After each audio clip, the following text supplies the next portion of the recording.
자, 오늘은 우리가 오랫동안 주목해왔던 바이오주, 네이처셀에 대한 그 핵심과 파이프라인인 조인트 스템, 그리고 최근 출범을 선언한 이 소액 주주연대에 대해서 이야기를 나눠보도록 할 건데요. 왜 지금 소액 주주들이 움직이는가? 그리고 이 숨겨진 진실은 도대체 무엇인가? 그리고 이 움직임이 네이처셀의 주가, 기업 가치, 향후 전략에 어떤 의미가 있을지 함께 끝까지 보시죠. 자, 먼저 네이처셀이 내세웠던 꿈 간단하게 설명드리도록 하겠습니다. 자, 네이처셀은 단순한 음료, 건강식품, OEM 기업 출신이었지만 현재 줄기세포 치료제 개발을 통해서 이 바이오와 재생의학, 글로벌 진출이라는 미래 전략을 세워왔습니다. 자, 그 중심에 서 있는 것이 바로 이 조인트 스템인데 자가지방률의 줄기세포를 이용한 이 퇴행성 관절염 치료제입니다. 통증 완화와 연골 재생을 목표로 주사 한 번이면 수술 없이 치료가 가능하다는 점이 매력적이었죠. 만약 허가가 났다면 국내는 물론 글로벌 시장 진출까지 기대할 수 있었던 꿈의 심리학이었습니다. 자, 그럼 먼저 임상과 허가 신청 이력을 한번 보도록 하겠습니다. 자, 조인트 스템은 과거 임상, 3상까지 국내외 여러 단계를 거쳤습니다. 자, 하지만 2018년 반려, 21년도 정품 품목 허가 신청을 했고 3년도에 다시 또 반려, 24년도에 다시 한 번 더 재신청을 하고 다시 25년도에 세 번째 반려 통보, 최근 결정된 내용입니다. 즉, 세 번의 허가 도전과 이 세 번에 모두 다 무산이 되었죠. 자, 그렇기 때문에 시장의 반응은 주가가 또 추락할 수밖에 없었는데요. 투자자 기대감이 컸던 만큼 허가 실패에도 충격이 컸습니다. 자, 허가 반려가 결정되었던 8월 6일 이 네이처셀은 바로 하한가로 직행을 했죠. 자, 이때 무려 30% 넘게 빠졌고 그 다음날에도 주가가 흘러내렸던 걸 볼 수 있습니다. 자, 이후에는 좀 일부 반등을 좀 보이는 모습을 보였지만은 시장의 신뢰가 무너진 건 사실이죠. 자, 그럼 여기서 왜 반복해서 반려가 됐고 이 불공정 심사의 논란은 도대체 뭘까요? 식약처의 반려 사유는 임상적 유익적이 좀 부족하다. 최근 반려된 이유는 반복 동일합니다. 즉, 통계적으로는 두 군 간 차이가 있었지만 환자에게서 실제로 의미가 있는 개선 좀 없다는 평가가 좀 나오는 판단인데요. 자, 그럼 반발이 당연히 나올 수밖에 없죠. 업계 전문가와 네이처셀의 측의 주장은 이렇습니다. 자, 이 판단을 두고 좀 여러 가지 지적이 나오고 있는 상황인데요. 일부 전문가들은 특히 이 통증 완화나 관절 기능 개선과 같이 환자가 너무 주관적으로 증상 좀 평가하는 이 주평가 지표를 좀 삼는 퇴행성 관절염 치료제의 경우 이 통계상 유의성만으로도 의미가 있는 치료로 효과로 평가할 수 있어야 한다고 말합니다. 자, 이들은 이 임상적 유의성 등이 이 개념 자체가 상황마다 좀 다르고 환자마다 좀 달라질 수도 있다. 이런 고정된 수치로 재단하기는 어렵다고 주장을 합니다. 즉, 식약처에서는 이 처음에 허용하고 마지막까지 갑자기 기준을 바꿔서 반려했다. 이런 좀 비판이었죠. 자, 어떤 사람은 축구 경기를 하다가 심판이 좀 득점을 인정을 했다가 나중에는 오프사이드로 재심해서 골을 취소한 것 같다고 비유하기도 했습니다.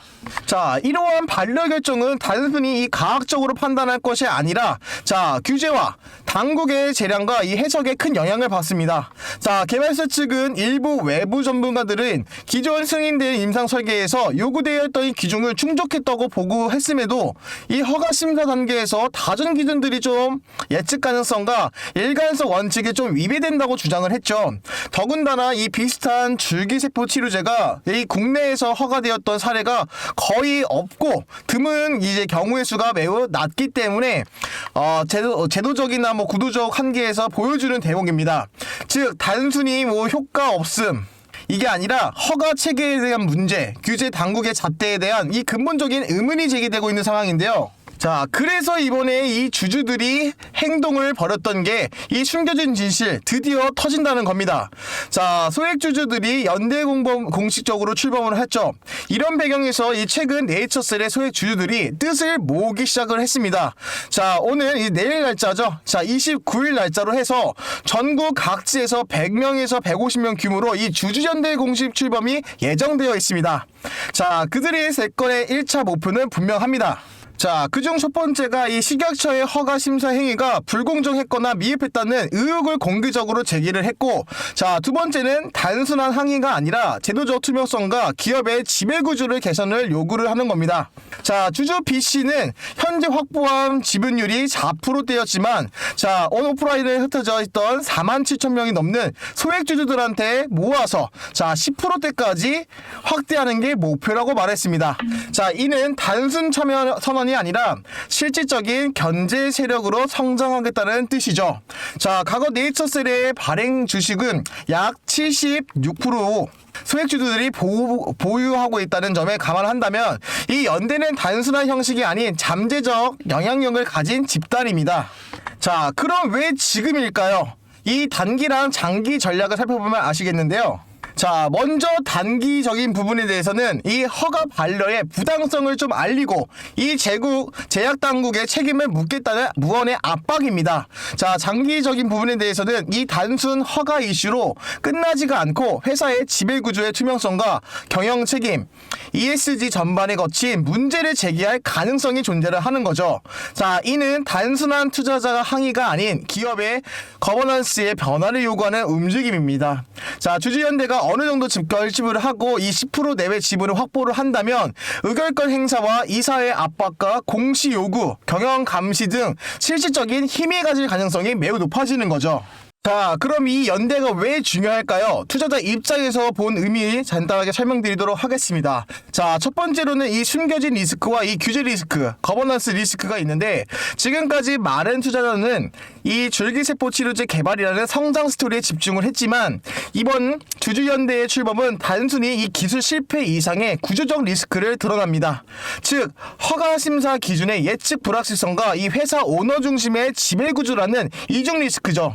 자, 두 번째는 이 주주 권리 회복 및 이 기업 통제 가능성입니다. 자, 만약 이 연대가 10% 이상 지분을 확보한다면 단순 소액주주가 아니라 실질적인 주주그룹으로 변신할 수가 있겠죠. 이는 과거처럼 회사 측의 일반적인 진행했던 이 개발과 공시, 전략을 결정하는 이 견제할 수 있는 힘으로 작용할 수 있습니다. 자, 세 번째는 재평가의 기회와 이 리스크 해소에 대한 기대감이죠. 반대로 만약 연대의 압박을 이제 회사 지배구조의 개선을 하고 이 투명성 재무와 임상, 공시 체계로 확립을 한다면, 자, 그렇게 이어진다고 하면 이 투자자 입장에서는 오히려 리스크가 줄고 재평가의 기회가 생길 수 있는 겁니다. 자, 그럼 이 산업제도 측면에서 시사점을 말씀드릴 건데요. 자, 이번 사태는 단순히 이 개발약에 대한 성공 여부를 넘어 한국 바이오 허가 시스템과 이 규제 가능행, 그리고 심사의 투명성에 대한 근본적인 문제를 제기를 합니다. 자, 특히 이 줄기세포 재생의학 분야 같은 이 혁신치료 같은 필요한 경우에 이 통계적으로 유의성과 임상적으로 이 유의성 사이의 간극을 누가 어떻게 평가를 할 것인가, 이 논쟁을 단순 기술 논쟁이 아니라 제도의 방향성을 제시하는 사안입니다. 만약 이 국내에 이런 제약이 계속된다고 하면 많은 바이오 기업들이 개발력을 잃거나 해외로 눈을 돌릴 수밖에 없거든요. 따라서 이번 소액주주연대의 움직임은 단순한 회사 의사의 결정에 그치지가 않고 이 국내 바이오 생태계 전반에 중요한 전환점이 될 수 있다는 겁니다. 자, 그럼 앞으로 관전 포인트는 뭐고 무엇을 지켜봐야 할까요? 지금 설명드리도록 하겠습니다. 자, 그럼 먼저 핵심 내용 들어가기 전에 우리 시청자분들과 나눴던 이 수익의 약속부터 점검하고 시작하도록 하겠습니다. 자, 11월 27일 목요일 날짜입니다. 자, 제가 목요일 날짜 종목들 3개 종목 선정을 해서 추천을 드렸는데요. 위에 상단에 보이시는 이 번호가 이 010-4825-0472로 차보남 또는 숫자 0번 문자 주셨던 모든 분들에게 제가 왼쪽에 보이시는 이 공유방 무료로 공유해드렸습니다. 자, 그리고 오늘 날짜죠. 11월 28일 고가 기준으로 정말 시원하게 급등이 나와주었는데요. 지금 시청하고 계신 우리 구독자분들 중에서도 제가 이 추천드렸던 3가지 종목으로 오늘 큰 수익 벌어가신 분들 진심으로 축하드리겠습니다. 자, 그럼 오늘 얼마나 뜨겁는지 같이 한번 확인해 보시죠. 자, 먼저 첫 번째 종목 한국 PIM입니다. 자, 장 초반 2%대로 시작을 해서 고가 기준으로 28%까지 강하게 상승대가 나와줬던 것을 확인이 가능하시죠. 자, 상승할 수밖에 없는 내용과 자, 시간도 충분히 3시 전에 2시 53분에 매수하실 수 있게끔 추천드렸습니다. 자, 그리고 두 번째 종목 이 삼양 바이오팜입니다. 자, 내용도 동일하게 적어드렸고요. 자, 3시 5분경에 추천드렸습니다. 자, 동일하게 2%대 출발을 해서 고가 기준으로 30%, 자, 상한가 달성을 나왔던 모습이 확인이 가능하시죠. 자, 마지막 세 번째 종목은 고영입니다. 장 초반 2%대 동일하게 출발을 하여서 자, 고가 기준으로 25%까지 상승을 하여졌는데요.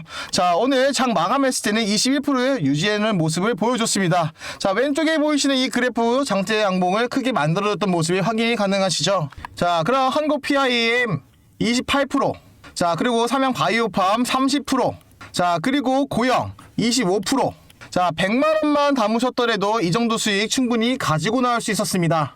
자, 이 모든 종목 제가 바닥에서 세력의 매집을 확인을 하고 이 주가가 상승을 할 만한 내용도 같이 보내드렸다 말씀드렸습니다.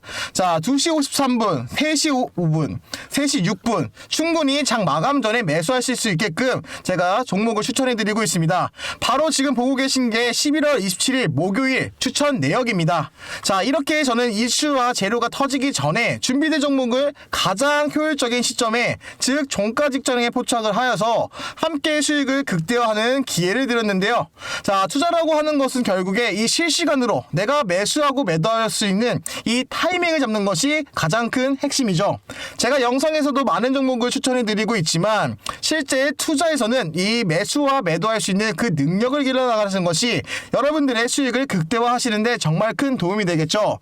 자, 이 약속의 시간 3시라는 방에서 자, 여러분들의 시장의 돈이 어디로 돌고 있는지 확인을 하면서 실시간 대응 능력을 키워나갈 수 있는 최고의 실전 학습 공간이 될 것입니다. 그래서 아직 입장 못하신 우리 구독자분들이 계신다고 하면 부담없이 010-4825-0472로 숫자 0 또는 차보남이라고 보내주시면 오늘처럼 똑같이 세 종목 추천드려서 이 수익이 나오는지 직접 확인해 보시면 됩니다. 자, 그 확인까지 딱 하루면 충분합니다. 자, 여러분들, 제가 여러분들께 금전적인 대가를 받고 있지 않는 대신에 저는 항상 우리 빵 터지는 주식 이 채널이 성장하기를 바라고 있습니다. 여러분들께서 이 구독과 홍보 많이 해주시기를 바라겠고요. 그 무엇보다 저 차분함과 함께 꾸준히 수익 벌어가셨으면 좋겠습니다. 자, 그렇다고 해서 오늘만 추천드렸던 게 아니라 그 전날, 그 전전날에도 다 포토샵이나 편집했던 파일이 아닌 다 진짜 실시간 매매 일지입니다. 자, 그럼 여러분들 좋아요, 구독, 알림 설정 눌러주셨을 거라고 생각을 하고 자, 오늘의 영상 이어가도록 하겠습니다. 자, 먼저 바로 내일 있을 11월 29일 이 주주연대의 출범 행사죠. 실제 참여 규모가 얼마나 되는지 확인을 하면서 자, 얼마나 많은 주주가 결집을 했는가, 이 연대의 세력의 실효성에 대한 결정이 되는 겁니다. 자, 두 번째는 이 연대가 제기할 구체적인 요구안이죠. 자, 공시 개선이나 지배구조 그리고 임상을 다시 한 번 더 재검토할 수 있는 요구를 하며 자, 요구안의 강도의 실현성은 향후 기업의 방향을 좌우시킬 수가 있습니다. 자, 그러기 플러스로 회사 측의 반응은 방어일까요, 수용일까요? 자, 방어적이면은 갈등을 지속할 거고 수용 혹은 좀 타협이라고 하면 리스크를 어느 정도 크게 줄일 수가 있겠죠. 자, 향후의 시장의 반응은 이 주가와 기관 투자자와 이 신규 투자자의 유입입니다. 자, 연대가 성공적으로 되고 이 긍정적인 방향이라고 하면 다시 한 번 더 저평가 매력에 부각될 수가 있겠죠. 이 국내 규제 환경의 변화와 이 제도 논의의 확산의 여부는 제도 개선으로 이어질 경우에는 다른 바이오 진입의 전이의 효과가 가능해지는 겁니다. 자, 지금까지 네이처셀의 기술 개발 이야기는 좀 알려져 있지만 이 허가 실패의 진짜 이유는 뭘까요? 이 허가 심사 과정의 불공정성과 이 회사 지배의 취약성, 이런 근본적인 이슈는 상대적으로 덜 주목받아 왔습니다. 그런데 이번에는 이 주주 스스로가 이 불공정 심사와 이 지배 구조의 문제, 투자자의 권리를 문제를 삼으며 숨겨진 진실을 공론화하겠다는 선언을 한 겁니다. 게다가 이 10%적인 지분의 확보라는 구체적인 목표를 내걸며 이 단순한 항의가 아니라 실질적인 변화의 시작점이 될 수 있다는 의미가 되는 겁니다. 자, 따라서 이 숨겨진 진실은 드디어 터진다, 이런 문구가 과장이 아니라 지금 이 흐름을 정확하게 포착한 표현입니다. 자, 개인적으로 이번 주주연대의 움직임은 이 단순한 불만 표출이 아니라 이 주주 권리 회복을 통해서 이 기업의 통제와 이 제도성의 투명성을 요구하는 정상적인 권리 행사로 보입니다. 자, 바이오 기업은 본래 리스크가 크고 규제 당국과의 관계에 크게 좌우가 되죠. 그런 점에서 허가 실패와 투자자 손실과 아무도 책임지지 않는 구조가 반복된다면 장기적으로는 이 바이오 산업의 전체에 대한 투자의 심리가 위축될 수가 있습니다. 자, 따라서 이번 연대가 성공을 한다면 네이처셀은 물론이고 한국 바이오 업계의 전반에 투자 구조와 거버넌스와 투명성에 대한 긍정적인 영향을 줄 수 있다고 생각합니다. 물론 현실적으로 쉽지 않을 겁니다. 회사 경영진 거부도 있고 제도적의 틀의 한계도 존재를 하며 이 기존 이해관계자의 반발 등의 많은 장벽이 남아있을 수가 있죠. 하지만 주주가 침묵하지 않는다, 이런 메시지가 시장에 전해졌다는 것만으로도 이미 충분하다고 봅니다.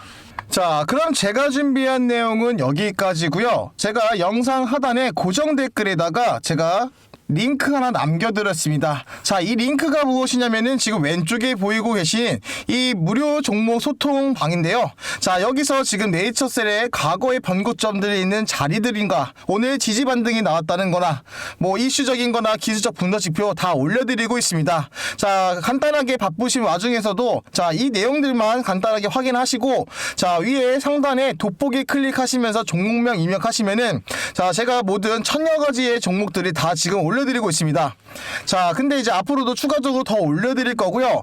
자, 고정 댓글 아래에 이 댓글란에 보유하고 있는 종목들을 남겨주시면은 거기에 대한 자료도 제가 방송도 뭐 말씀을 드리겠지만은 이 정보방에다가 다 뭐 올려드리고 있습니다. 자, 투자하시면서 참고해 보시면 되시는 거고요. 비용 또한 발생되지 않으니까 부담 없이 들어오셔가지고 관망하시길 바라겠습니다. 자, 지금까지 차트를 보는 남자 차보남이었습니다. 감사합니다.